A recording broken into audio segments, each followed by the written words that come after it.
Yes, the paper. Recording and transmitting electrical images in the turn of the century. I've no idea why I put a French word in the title for a conference in Paris where I don't speak French and cannot pronounce it, but that's the paper. And it's very much in the 19th century part of the 19th to 21st century scope of the conference. And what I want to do here is to pursue further some inquiries from Seeing by Electricity regarding the early overlap between media with the capacity for transmission and media with the capacity for recording. Habitually, we've been thinking of recording and transmission as defining the very distinction between the medium-specific properties of television and of film. And it is this distinction that I want to put in question with this paper. Not ontologically, not to argue that they are not, the same, but from a historical perspective. I wish to show how they could initially be thought of as properties of the same media form, and that they came to be distinguished from one another only later on in retrospect. As we know well, the late 19th century saw the conceptions of two forms of moving image technology. The cinematic, which involved the capturing, inscription, and reanimation of photographs, and the televisual, which rather involves the capturing of images, their conversion into electric signals, transmission at a distance, and reconstitution with a remote receiver.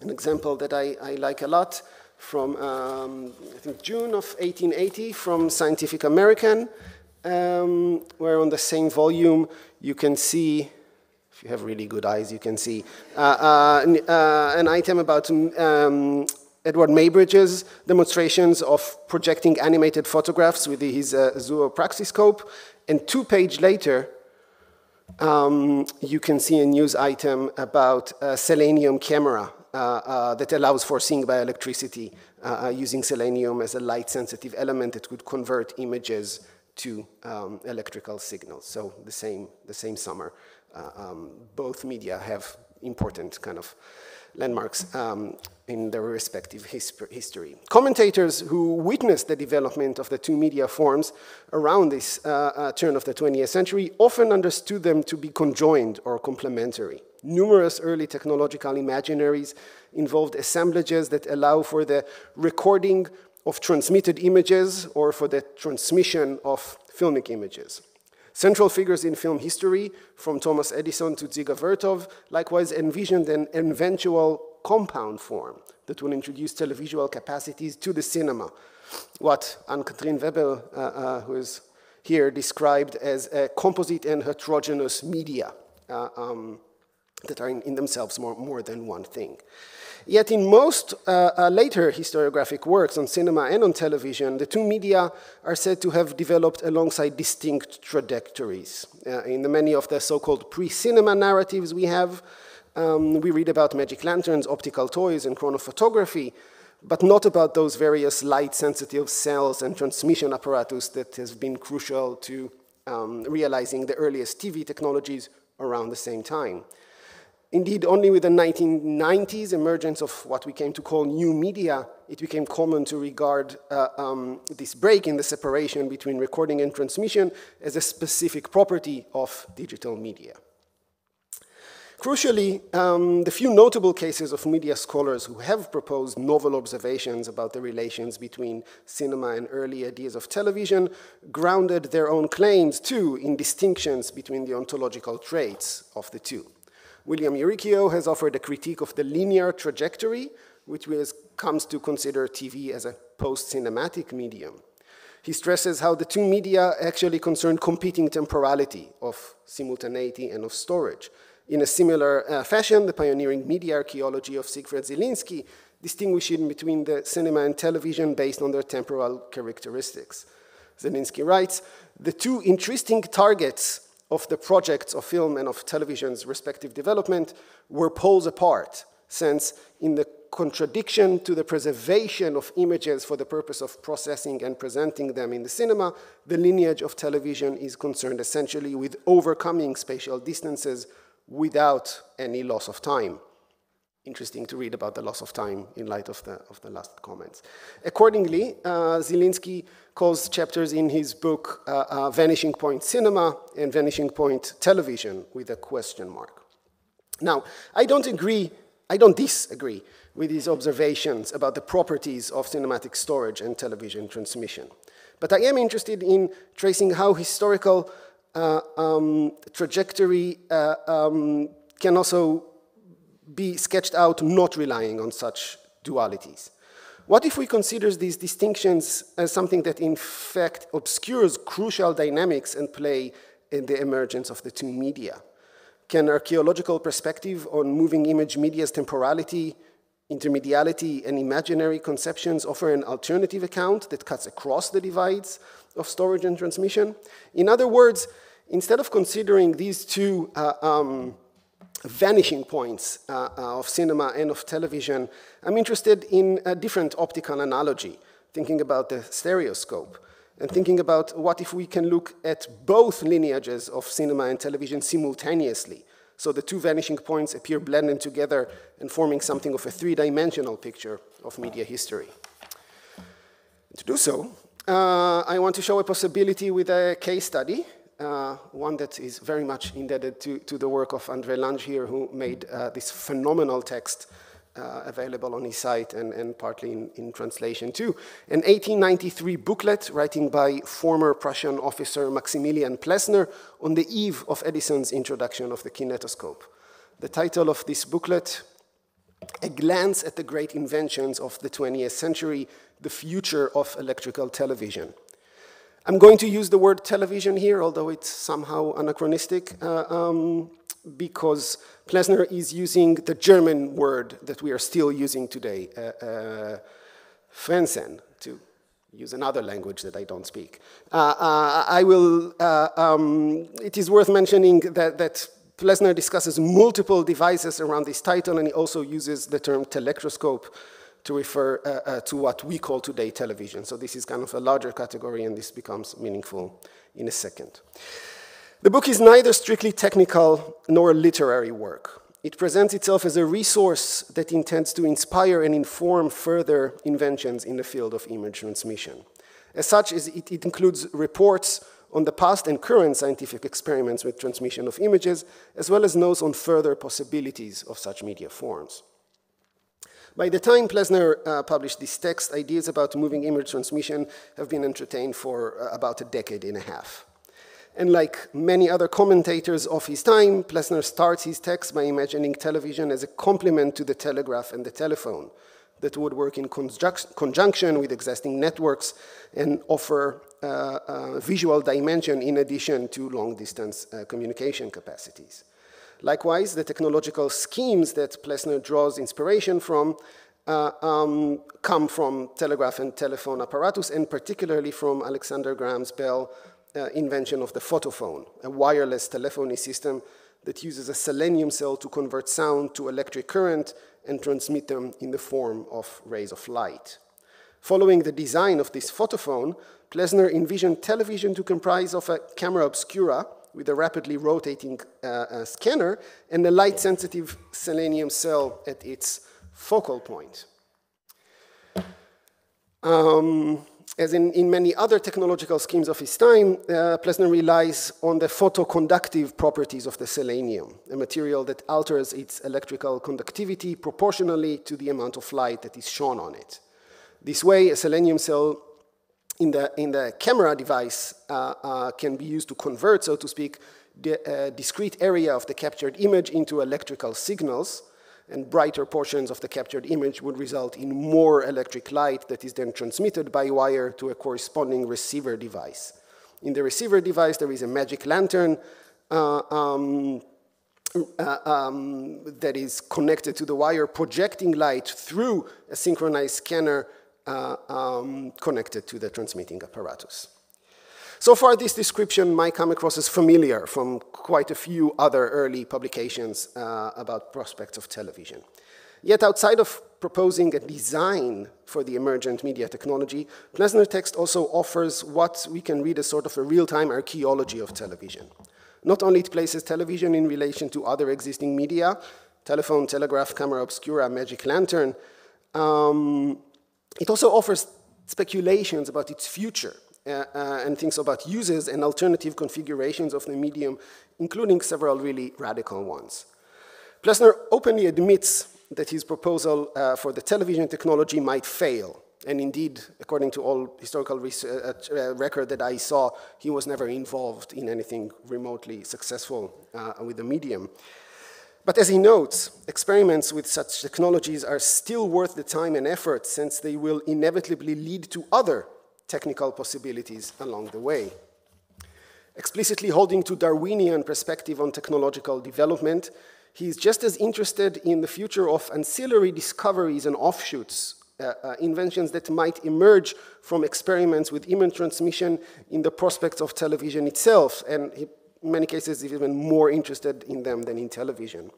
And as he put it, other electrical audiovisual devices that would emerge as valuable coincidental discoveries which can be chronicled as unexpected results of experiments for the solution of the problem of electrical television.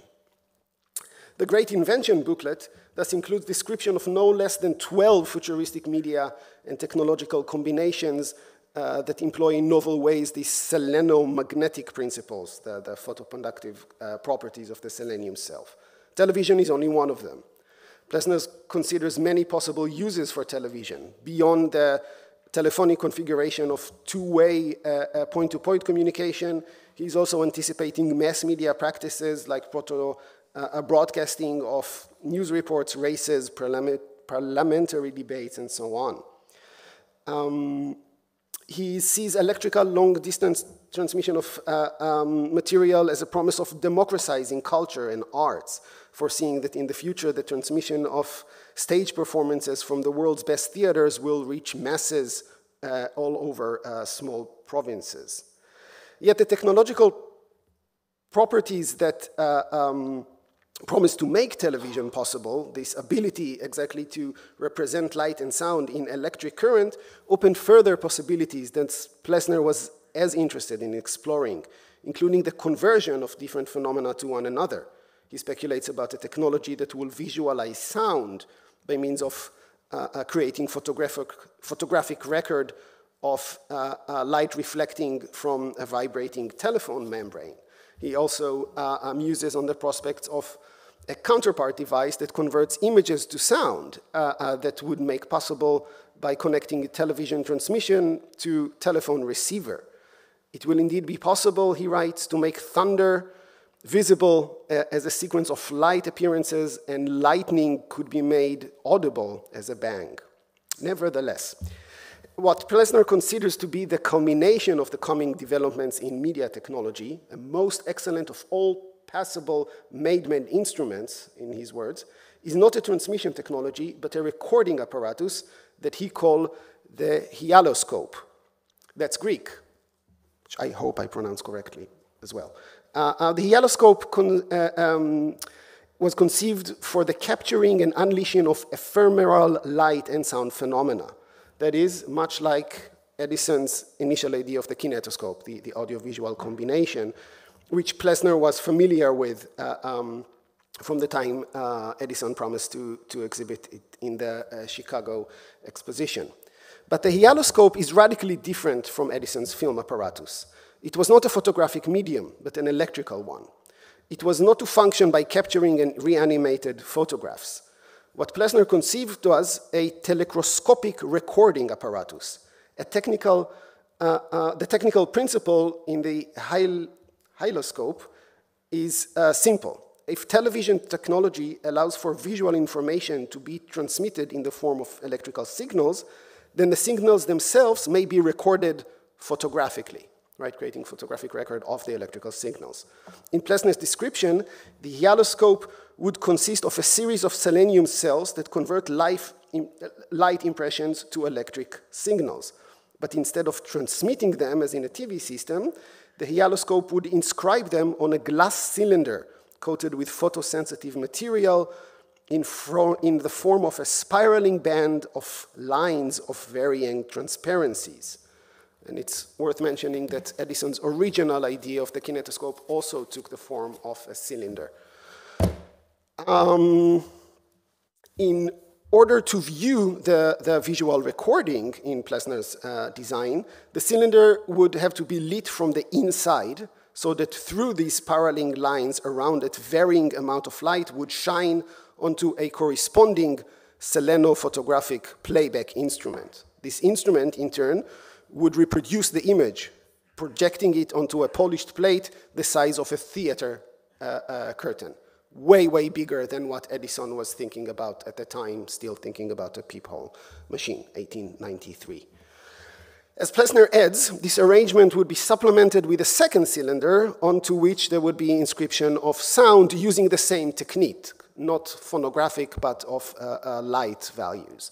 Overall, he notes, two cylinders could allow for an hour of continuous audiovisual recording and display. So that's probably very, very big cylinders. The technological design of the hyaloscope, therefore, eliminates the need to use techniques of photography and phonography. Instead, it relies on the properties of selenium cells, which was still then in development as part of the early experiments with television.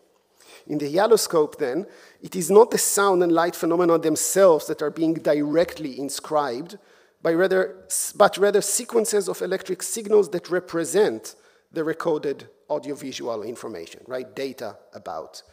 For Plessner, this method of inscription is superior to photographic and phonographic recordings. As he writes, it will be a mistake to use any playback of sound waves through mechanical means if it would indeed become impossible to instead use the incomparable medium such as light. In his view, the phonograph stylus is just too bulky compared to a ray of light. And as such, it proves inherently defective. Contrary to more familiar claims about the truth value of photography and of photographic sound recording, and definitely contrary to theories of indexicality that we have developed later, Plessner insists on the use of light and electrical signals as something that guarantees, quote, a totally realistic effect. Beyond thinking about the technology, Plessner also thinks about the hyaloscope as a medium, something with users and aesthetics. He speaks in a very utopian note in discussing the prospects which he associates very much with a nationalistic tone. He predicts that the imaginary medium will be able to store recordings of sounds and images for centuries and thereby partake in shaping of historical consciousness. Plessner illustrates the potential of the hyaloscope by inviting his readers to imagine a scene in which spectators of the future witness a reproduction of a victory parade marking the end of the Prussian-Franco War in 1871. Showing the particular spectacle on days of remembrance and Jubilee events, he writes, would contribute greatly to keeping the memory alive of this great era of the re-establishment of the German Reich. Plessner goes on to speculate about the audience's emotional, ideological responses to the spectacle of the projected recorded images. He describes a fascination with the recording sound and the cheers and the bells ringing and the detailed images of the parade appearing on the screen, noting how the gaze of the future spectators would move amongst the images of historical figures such as the Kaiser, his son, the military strategist von Moltke, and Chancellor Bismarck. At this sight, Plessner notes, indescribable sentiment would move the hearts of the shaken spectators, and the anxiety that had troubled their soul would melt away. 90 years before Benedict Anderson coined the term imagined communities, Plessner argues that these historical spectacles would strengthen German sense of belonging to a great unified state and remind our descendants to develop national feelings into domineering political instinct. The sense of belonging, he notes, will not only connect audience of the futures to fellow Germans, but also to the historical figures on the screen. He envisions what can be described as a technologically mediated transhistorical unification the spectators' enthusiastic cheers would unite with the roaring hurrah of the kingdom of shadows from an overwhelming cry of celebration in which the voice of the living can no longer be distinguished from the voice of the dead." End quote. Then, while the gaze of the smitten spectators could still revel in the richly decorated boulevard with its swarming and joyous masses in the parade, the hyeloscope projection would come to an end and the bright daylight would bring the masses back to the present. Again, a nice connection to what was mentioned with time travel just now. Taken together, this discussion of the hyeloscope prefigures a number of arguments that we are familiar with from discussions of early cinema, including notably how Plessner foregrounds the vivid and accurate nature of the moving images reproduced in this imaginary medium, suggesting a synchronization of recording sound, and also the claims that will give spectators a feeling that they are transported to another time, arguments that are made about early motion pictures as well. He's also stressing the importance primarily as a medium that carries historical documents of the national past. By elaborating on how the hyeloscope can preserve fleeting moments of note for posterity, Plessner foreshadows discourses about film's historiographic value, such as Matuszewski and his well-known argument in 1898 about cinema as a new source of history, what kind of envisioned the coming into being of film archiving, basically. Notably, the references to how the real world and the represented world bearing a relation to the kingdom of shadow, or in the German original, the Reich des Schatten, also prefigures, in an almost uncanny manner, the exact same trope that Maxim Gorky himself used to convey the impression of the first moving images a couple of years later in another country. Plessner, in sum, anticipates a great deal of what concerns the first witnesses of early cinema. Yet he does not write about cinema. He writes about electric moving image recording medium that he conceives of as an offshoot of the emerging form of technology, as an auxiliary that could be connected to television apparatus to increase its capacity. The hyeloscope may therefore be considered as an extension of television, and if so, Plessner text exemplifies both in technological speculation and in discoursing surrounding media history, how television and cinema did not necessarily belong in distinct media historical trajectories, rather they appear to emerge in conjunction with one another from the beginning.